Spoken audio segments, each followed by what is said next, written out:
Alright, this is Evil Twin X back again in another episode of my tiny blacksmith shop. I haven't been able to have a lot of free time to do a lot of work, so I just wanted to give you guys a little bit of an update. If you're new to the series, please check out my previous episode. Here's some updates. So I really didn't want to have to do this, but it came down to I had to seal up the top part of the shed. There was just too much noise from the banging. This is a shot from the inside. You can see just before I sealed it up, the rock wool insulation. In the end, I really think it was worth it. This helped a tremendous amount to cut out the noise. So I revisited the Anvil stand. In my previous episode, I made this it's really a proof of concept. I needed to dampen the vibration and the thumping, so I made this sort of sandbox, but it was kind of swaggy. So I built a new stand using just plywood. I sealed up all the joints so the sand wouldn't leak out, and it's pretty solid. I think it's a lot better than what I had. It takes up a lot less space, which is really important because my working area is kind of tight.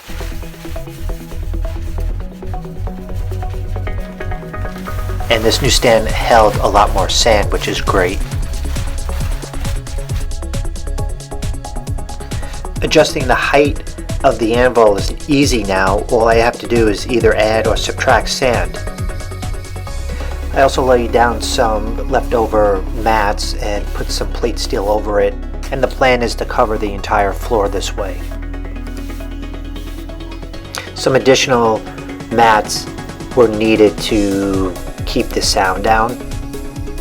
Cut them to size, just duct tape them together, and the stand will go right over that.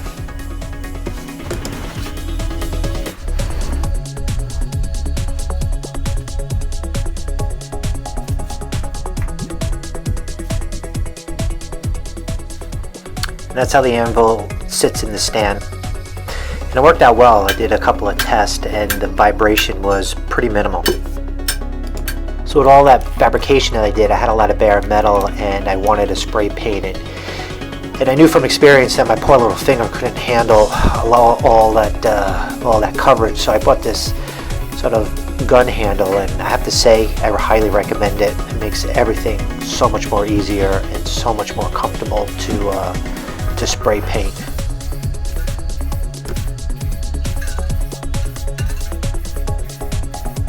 If you're going to paint, you really need a dust mask. I was breathing in a lot of this vapor, and the mask really saved me. And I did find out, this is a Harbor Freight special, I did find out you can buy replacement cartridges for it. It's from the same company that makes the mask. This is a filter right after just a couple of coats of painting, and there's a new filter to compare. So here's everything I've fabricated to this point. There's the hood, the forge, that's the visor, and this is the sheath for the double wall pipe, and that will be in a later episode. It's just here sort of baking in the sun to help kind of cure the paint. Here's the forge all together. I'm pretty amazed I was able to build this. Can't wait to actually start to use it.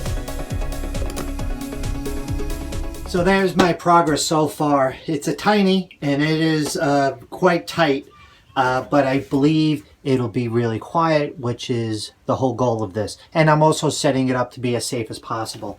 I do have to do a little bit more fabrication here, do the piping. I hope that's not going to be a big issue because I'm worried about the heat. But overall, that's where I stand. I am making progress. I know it's a little slow, but I'm getting there. Once again, if I can do it, you can do it. Not a lot of free time, just keep at it. Just keep at it. Thanks for watching. Subscribe, like, please comment. You know, everybody says it, but there's a reason why. It really helps us out. And so that ends this episode of my tiny blacksmith shop. Please stick around. There'll be more episodes, I promise. Evil Twin X, signing off.